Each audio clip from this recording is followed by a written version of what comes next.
উম, একটা সোনার আংটি, একটা ময়ূরপঙ্খী ধুতি, পাঞ্জাবির জন্য সোনার বোতাম। এই, তুমি সেই বিকেল থেকে কি এত লেখাপড়া করছো বলো তো? চিঠি লিখছি, তা কাকে চিঠি লিখছো শুনি শুনি? আমার শাশুড়ি মাকে লিখছি গো গিন্নি। তা আমার মাকে হঠাৎ চিঠি লিখছো কেন? এক সপ্তাহ পরেই তো জামাই ষষ্ঠী, তাই মন্ত্রীমশাই সব আবদারগুলো একে একে লিখে ফেলেছেন। তুমি আমার মায়ের কাছে আবার কি আবদার করছো বলো তো?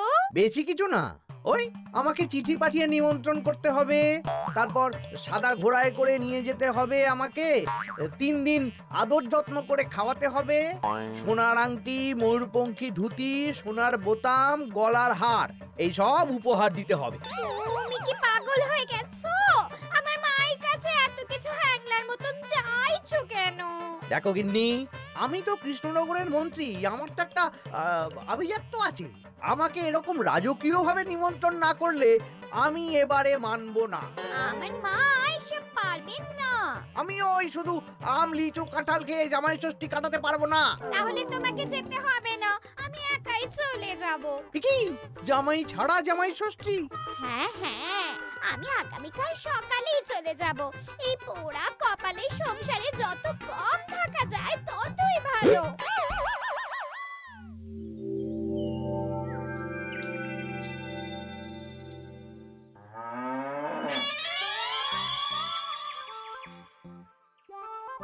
এই, চলো চলো চলো চলো।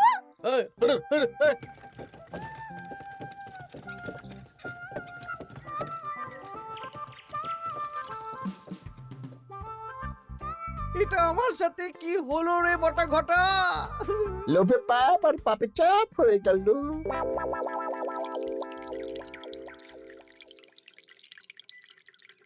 বাহ বাহ, আজ সবাইকেই বেশ খুশি খুশি দেখাচ্ছে।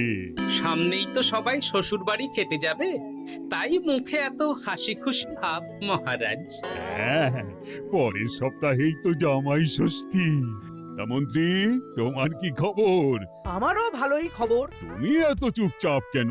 আমার জন্য তো আমার শাশুড়ি মা এলাহি আয়োজন করেন, এবারেও নিশ্চয়ই করছেন। কিন্তু গিন্নিমাকে যে দেখলাম আজকেই আপনার শ্বশুর বাড়ি চলে গেলেন, মুখটাও কেমন ভার ভার ছিল।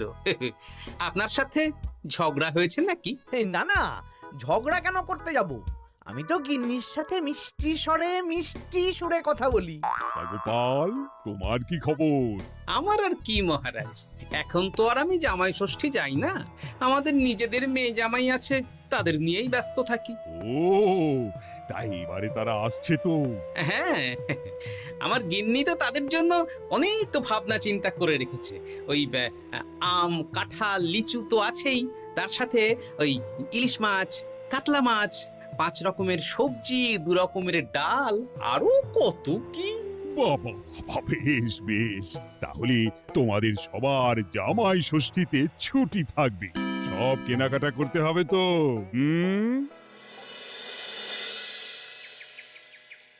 মাথাটা খারাপ হয়ে যাচ্ছে রে, সবাই চব্যচস্য খাবে। মন্ত্রীমশাই, এই তো সুযোগ। কিসের সুযোগ? আমি বলতে চাইছিলাম যে এই সময় সব সভাসদেরাই তো জামাই ষষ্ঠীর নিমন্ত্রণ রক্ষা করতে শ্বশুর বাড়ি যাবে, আর সবাই কিছু না কিছু কিনে নিয়ে যাবে। হ্যাঁ, শাড়ি, গয়না, মিষ্টি। আর গোপাল তো ওর জামাইয়ের তদবির করতেই ব্যস্ত থাকবে। গোপালও কেনাকাটা করবে, তাই এই সুযোগটা হাতছাড়া করা যাবে না। হ্যাঁ, সবাই হাত খুলে খরচ করে কেনাকাটা করবে, আর আমি ওই কেনাকাটায় ভাগ বসাবো। একদম এইটাই বলতে চাইছিলাম। শোন, তোরা শুধু ভাবনা চিন্তা করে নে কিভাবে কুচির কাজটা করা হবে। আমি আগামীকাল রাজসভায় একটু বিশদে জেনে নেব যে কে কি কবে কিনছে। কেমন? বেশ, তাহলে তো কাজ আরো সোজা হয়ে গেল। আমরা সোজা কাজ করব, আপনি মজা নেবেন। একদম।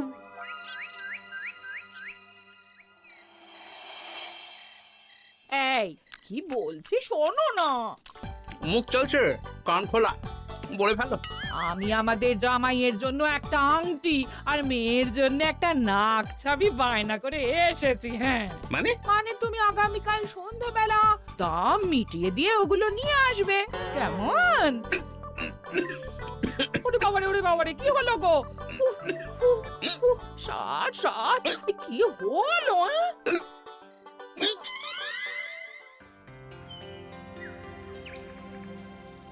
তোমার মুখ ওরকম বাংলার পাঁচের মতো হয়ে আছে কেন? আর বলবেন না মহারাজ, গিন্নি আমাদের মেয়ে জামাইয়ের জন্য একটা আংটি আর একটা নাক ছাবি বায়না করে এসেছে। আজ সন্ধেবেলা আবার সেগুলো নিয়ে আসতে হবে। গোপাল তাই খরচের ভয়ে পাগল হয়ে যাচ্ছে। তা বাকিদের কেনাকাটা কত দূর? আমি ভাবছি ওই আগামীকাল দুপুরেই সব কেনাকাটা করে নেব। শ্বশুর মশাইয়ের জন্য ধুতি, শাশুড়ি মায়ের জন্য ভালো শাড়ি, হ্যাঁ, আর তারপর ওই ফল মিষ্টি আরো অনেক কিছু, হ্যাঁ, সব কিনতে হবে। আমি তো ভাবছি আজকেই কিনে রাখবো, সন্ধেবেলা একটু যাওয়ার আছে।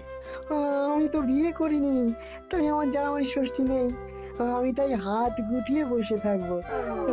আর বাকিদের? আমার মহারাজ, বুঝে গেছি তোমরা এখন থেকেই ব্যস্ত হয়ে পড়েছো। ঠিক আছে, তাহলে আমি এখনই ছুটি ঘোষণা করলাম।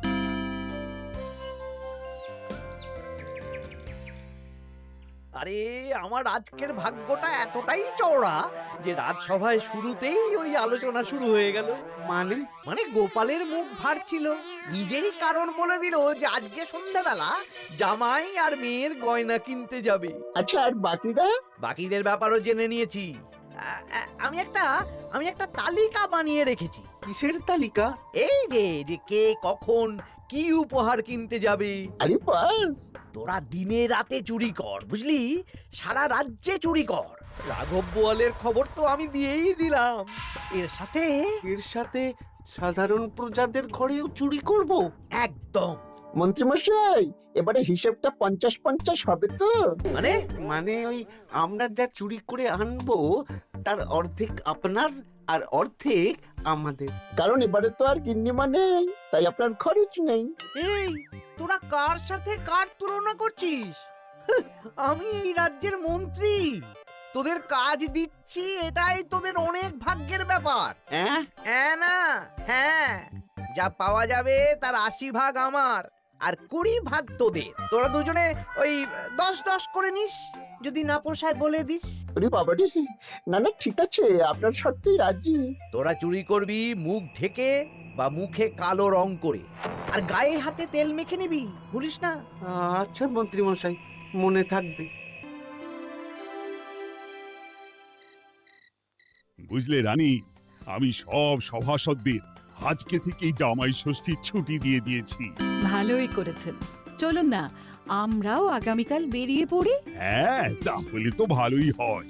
সারা দিন রাত এত কাজের চাপ, এত হিসেব নিকেশ, কয়েকদিন একটু ঘুরে এলে মাথাটা হালকা হবে। তাহলে মহারাজ, আমি এখনই সব গুছিয়ে রাখতে বলছি, কাল সকাল সকাল বেরিয়ে পড়বো। বেশ বেশ, তাই করো, সেটাই ভালো হবে।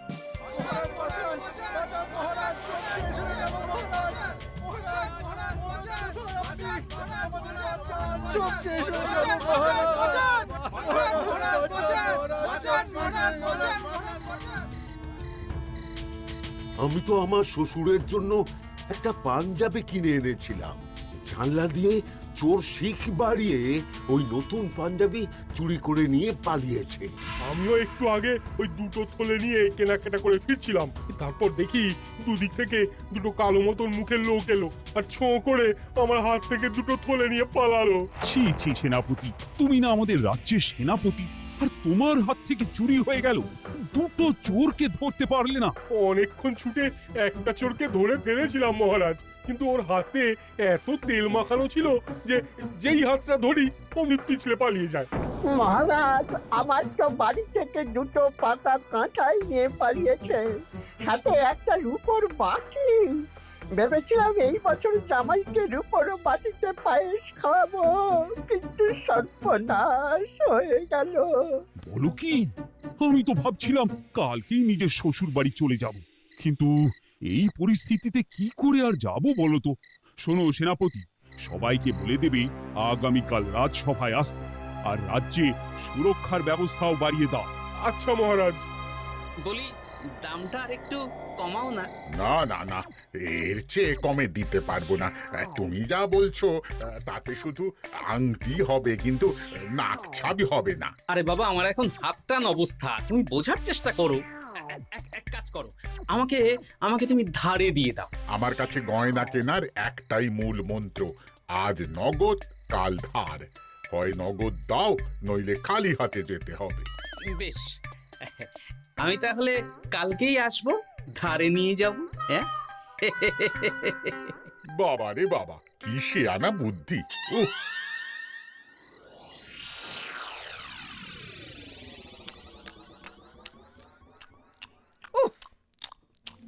একেই বলে চুরি বিদ্যা বড় বিদ্যা, যদি না পড়ো ধরা। ধরা পড়লেই পড়তে হবে হাতে হাত করা। আজকে সন্ধ্যাবেলা তো গোপালের গয়না কিনতে যাওয়ার কথা ছিল, সেটার কি হলো? ধুর, ও যা কিপটে, ও বলছে ধারে গয়না দিন। আমি তো সাকরার দোকানের বাইরে ঠায় দাঁড়িয়েছিলাম, গোপাল খালি হাতে বাড়ি গেল আর আমিও খালি হাতে চলে এলাম। গোপালের এই চওড়া কপাল। কিন্তু সুযোগ একবার পেলে আমরা হাতছাড়া করব না। হ্যাঁ, তোমাকে যে এত করে বললাম সন্ধেবেলা জামাইয়ের আংটি আর মেয়ের নাক চাবিটা নিয়ে এসো, তা কথা কানে যায়নি নাকি? ও শেখ রাজা দাম চাইলো, তা শুনেই আমার মাথা খারাপ হয়ে গেল। মানেটা কি? শেখরা বলেছে আজ নগদ কাল ধার, তাই আমি কালকে ধারে নিয়ে আসবো। ওহ, তোমাকে নিয়ে আর পারি না। হ্যাঁ, মেলা কথা না বলে খেতে দাও দেখি। দিচ্ছি। তা বলি, রাজ্যের খবর কিছু শুনেছো? হ্যাঁ, কি খবর? এই যে আজকে সন্ধেবেলায় অনেক জায়গায় চুরি হয়েছে। হ্যাঁ, বলো কি? হ্যাঁ গো হ্যাঁ, আগামীকাল তোমাদের রাজসভার ছুটি বাতিল। রাজবাড়ি থেকে লোক এসেছিল, জানিয়ে গেছে। ব্যাপারটা কি? বলছি হাত পা ধুয়ে নাও, খেতে বসো। বলছি দাঁড়াও।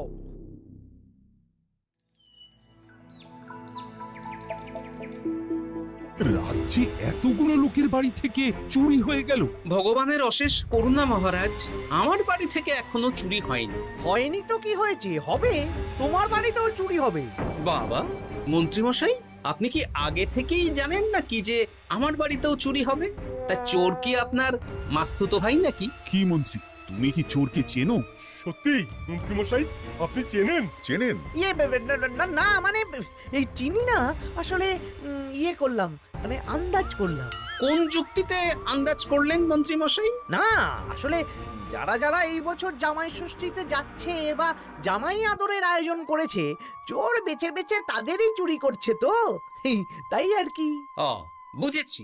এটার সাথে মন্ত্রীমশাইয়ের একটা যোগ থাকলেও থাকতে পারে। আচ্ছা, যে জন্য তোমাদের ডাকা, তোমাদের যে দীর্ঘকালীন জামাই ষষ্ঠী উপলক্ষে ছুটি দিয়েছিলাম, সেটা বাতিল করে শুধুমাত্র জামাই ষষ্ঠীর আগের দিন থেকে জামাই ষষ্ঠীর পরের দিন পর্যন্ত ছুটি থাকবে। আচ্ছা মহারাজ। আর সবাই একটু সাবধানে থেকো, দিনকাল খুব খারাপ। মন্ত্রীমশাই অত জোর দিয়ে কেন বললেন কথাটা? ব্যাপারটা ভেবে চিনতে দেখতে হবে।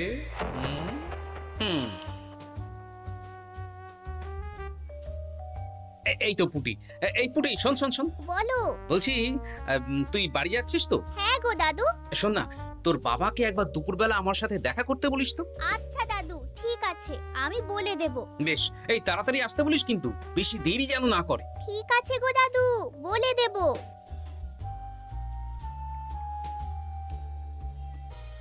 এবারে বিজ্ঞানীর বাড়ি একবার যেতে হবে। এটাই কাজ হবে তো বিজ্ঞানী? আলবাত হবে। এই হলো আমার আবিষ্কৃত বিশেষ চুলকানি চূর্ণ। একবার লাগলে 10 ঘন্টা চুলকবে। ঠিক আছে।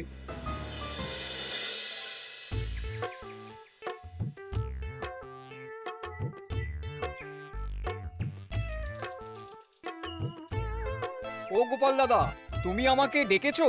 হ্যাঁ, শোনো পুটির বাবা, তোমাকে একটা কাজ করতে হবে। বলো কি কাজ? তুমি আজ বিকেলে আমাকে একটা বড় ঝুড়িতে সবজি দেবে। শুধু সবজি না, সবজির সাথে ওই ফল মূল মাছ সবকিছু টাটকা না হলেও চলবে। সেটা আবার কেন? সে পরে বলবো। আচ্ছা আচ্ছা গোপাল দাদা।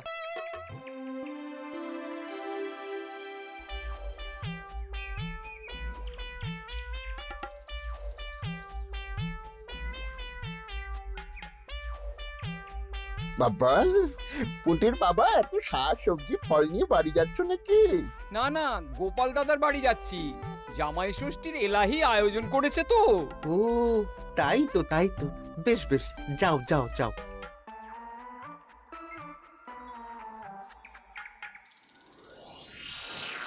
বলিস কি রে? হ্যাঁ, নিজের চোখে আমরা দেখে এলাম। যে পরিমাণ শাক সবজি ফল আছে সেই সব দিয়ে আপনার ওই 1 সপ্তাহ চলে যাবে। তাহলে এই সুযোগ হাতছাড়া করা যাবে না। আজকে ওঁত পেতে থাকবি, কোন রকম সুযোগ পেলেই নিয়ে আসবি। আচ্ছা মন্ত্রী মশাই।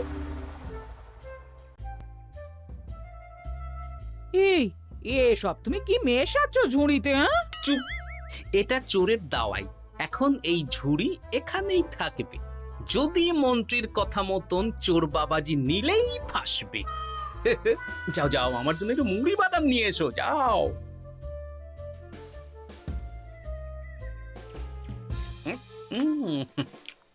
আহা, মুড়ির কি স্বাদ!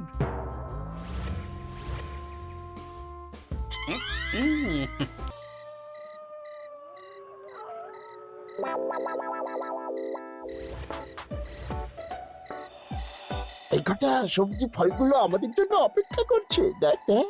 এ তো দারুণ সুযোগ। দরজা জানালা ভাঙার, শীত কাটার কোনো ব্যাপার নেই। ঠিক, তাহলে আর দেরি কেন, চল।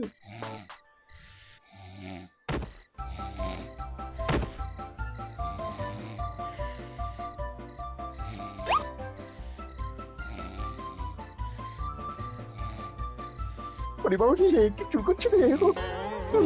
ওরে বাবা রে, আমারও হাত চুল করছে। ওরে বাবা রে, চুল করছে তো। ওরে বাবা রে। এই কে রে? এই সেরেছে, গোপাল চলে এসেছে। আর পালানোর পথ নেই। এবার আমরা কোথায় যাব? কোথাও যেতে পারবি না। সারা রাত এই উঠোনেই গোল গোল করে ঘুরতে থাক।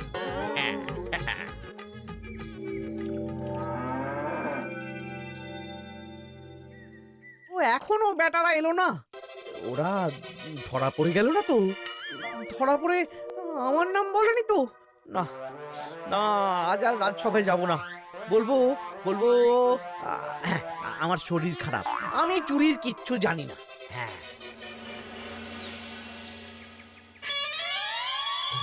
শুধু মন্ত্রী আসেনি। মন্ত্রীমশাই ভয়ে আসেননি মহারাজ। মানে মন্ত্রীমশাইয়ের 2 বিষাক্ত হাত ধরা পড়ে গেছে। এরা দুজনে মন্ত্রীমশাইয়ের নির্দেশে সবার বাড়ি বাড়ি চুরি করেছে, ছিনতাই করেছে। তাহলে আর দেরি কেন, চলুন মন্ত্রীকে ধরে আনি। এ না হয় ধরবেন, কিন্তু উনি যদি অস্বীকার করেন, কারণ চুরির সময় উনি তো উপস্থিত ছিলেন না, যদি বটা ঘটার কথা অস্বীকার করেন। সে ভাবনাও আমার ভাবা আছে। শোন বটা ঘটা, এই তো ভালো বুদ্ধি, চলো সবাই।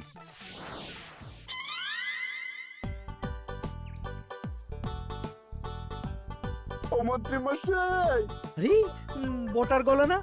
দাঁড়া, দরজা খুলছি।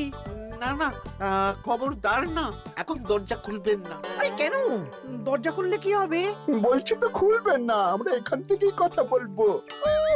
তোদের চিন্তায় আমি পাগল হয়ে যাচ্ছিলাম। তোদের যে গতকাল সন্ধ্যাবেলা গোপালের বাড়িতে চুরি করতে পাঠালাম, সেটার কি হলো? সেটা আমি পরে বলবো। আগে বলুন, আপনি আজ রাজসভায় যাননি কেন? আরে ভয়ে ভয়ে, আমি ভাবলাম তোরা ধরা পড়ে গেছিস। এবার আপনি দরজা খুললেই দেখতে পাবেন আমরা কি এনেছি। একবার বলে দরজা খুলুন, একবার বলে খুলবেন না। কি হচ্ছেটা কি বটা? এ কি? মন্ত্রী, তাহলে তুমি সেই চোরের মাথা। মানে মাস্তুতো ভাই, আমার চালে সব নিজের মুখে স্বীকার করে নিলেন, আর কিছু না বললেও হবে। না না না না না না, আরে ওই তো আমার চুরি যাওয়া জিনিস। ওই তো, ওই তো আমার শ্বশুর মশাইয়ের গিলে করা পাঞ্জাবি। সেনাপতি, মন্ত্রীকে আর বটা ঘটাকে কারাগারে নিয়ে গিয়ে আচ্ছা সে ধোলাই দাও। একদম মেরে জামাই আদর করব। চলুন। আবার ধরা পড়ে গেলাম। এবার সবার ছুটি, যাও যাও আনন্দ করো, খাও আর খাওয়াও।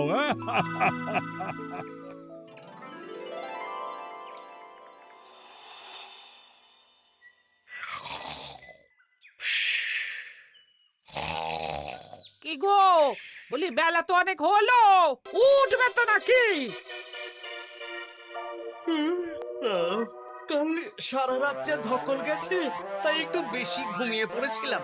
বলি ধকল আবার কি? দিব্যি তো ঘুমাচ্ছিলে। সেটা তুমি বুঝলে তো হয়েই যেত গিন্নি। আসলে সামনেই তো জামাই ষষ্ঠী, তার উপর তুমি যা আয়োজন করেছো, সেটার ধকলেই স্বপ্ন দেখছিলাম আর কি।